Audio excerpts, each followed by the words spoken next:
আমাদের মাতারবাড়ির শ্রমিকদের পুনর্বাসন আমাদের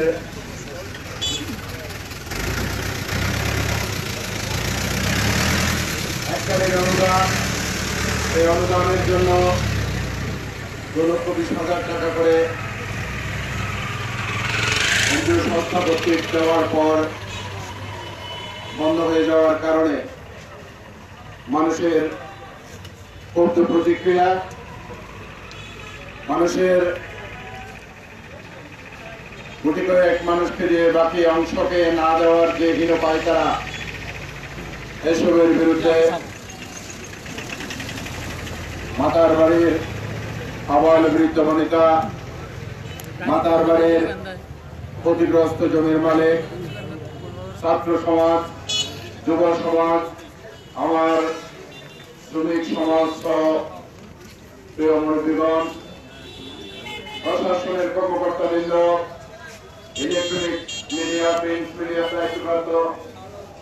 সাংবাদিক কর্মী ভাইয়েরা এবং সরকারের বিভিন্ন গোয়েন্দা সংস্থার যারা আমাদের বক্তব্য শুনছেন, আমাদের সবাইকে শুভেচ্ছা জানাচ্ছি। আমি একজন ক্ষতিগ্রস্ত জমির মালিক যে হিসেবে আজকে আপনাদের সামনে গণমানুষের দাবি নিয়ে দু একটি কথা বলার জন্য এখানে এসেছি। আপনারা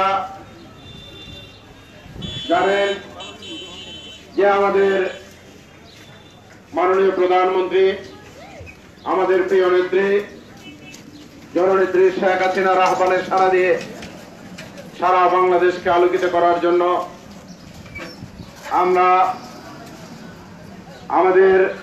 200 বছরের ঐতিহ্য লালিত আমাদের জায়গা জমি সারা বাংলাদেশকে আলোকিত করার জন্য মাননীয় প্রধানমন্ত্রীর আহ্বানে সাড়া দিয়ে আমরা এই জায়গা জমি অনেকটা পানির দামে আমরা দিয়ে দিয়েছি। বিনিময়ে যখন আমরা প্রথম এই জায়গা জমি দেওয়ার কথা ওঠে, আমাদেরকে বলা হয়েছিল বিনিময়ে 21 ক্যাটাগরির ক্ষতিপূরণের কথা বলা হয়েছিল, কিন্তু দুঃখজনক হলেও সত্য কথা, 21 ক্যাটাগরির ক্ষতিপূরণ তো দূরে থাক,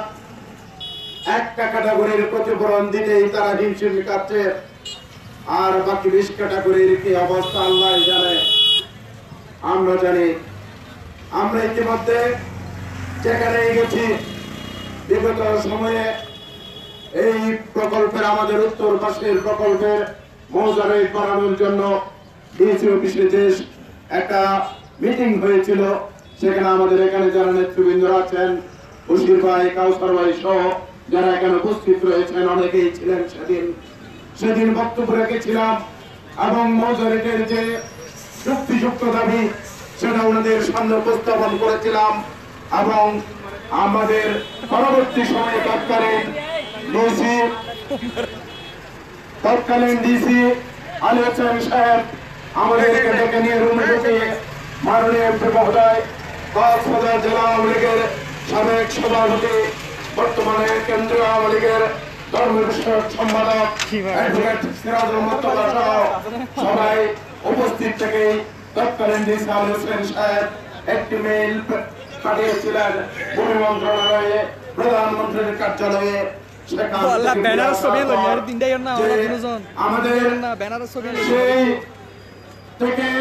আমরা আমাদের দাবিগুলো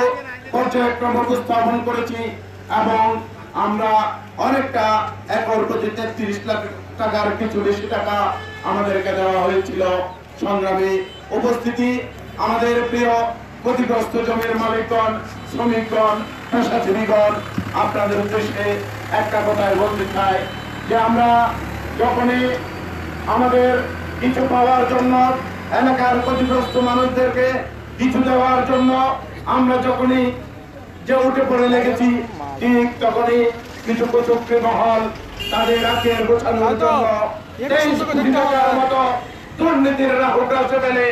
আমাদের মাতারবাড়ির মানুষকে 21 ক্যাটাগরির ক্ষতিপূরণ থেকে তারা বঞ্চিত করার সুযোগ করে দিয়েছে। তাদেরকে ধিক্কার জানায়। 23 কোটি টাকা দুর্নীতিবাজদের বিরুদ্ধে আমাদেরকে রুখে দাঁড়াতে হবে। তাদের কারণে আজকে এই অবস্থা, তাদের কারণে আমরা এই 21 ক্যাটাগরির ক্ষতিপূরণ থেকে বঞ্চিত হচ্ছি। সম্মানিত উপস্থিতি, আমার প্রিয় নেতৃবৃন্দ এবং শ্রমিক পেশাজীবী ভাই ও বন্ধুরা, আপনাদেরকে বলতে চাই যে আমরা ইতিমধ্যে দাবি তুলেছি যে আমাদের 2,20,000 টাকার যে অনুদান, এককালীন অনুদান, সেই অনুদান আমাদের যারা আবেদনকারী রয়েছেন তাদের কাছে পৌঁছে দিতে হবে। আমরা কিছুদিন আগে এখানে কক্সবাজার জেলা অফিস কর্তৃক চেক বিতরণকালে যে আমরা বলেছি যে মাতার বাড়িতে ডিসি মহোদয় এসেছিলেন, এমপি মহোদয় এসেছিলেন, সেখানে আমাদের যে দাবি ছিল যে 2,20,000 টাকা অনতিবিলম্বে বাকি যে টাকাগুলো রয়েছে সেগুলো দিয়ে দিতে হবে। কিন্তু কোন পাওয়ার কর্তৃপক্ষ, আপনারা যারা সরকারের গোয়েন্দা সংস্থা রয়েছেন, বিভিন্ন ইন্টেলিজেন্স ব্রাঞ্চের লোকজন রয়েছেন, আপনাদেরকে উদ্দেশ্য করে একটা কথা বলতে চাই, এটা আপনাদের জানা উচিত যে এটা জানা উচিত। এ কারণেই বলছি, দেশীয় বিদেশি আন্তর্জাতিক ষড়যন্ত্রের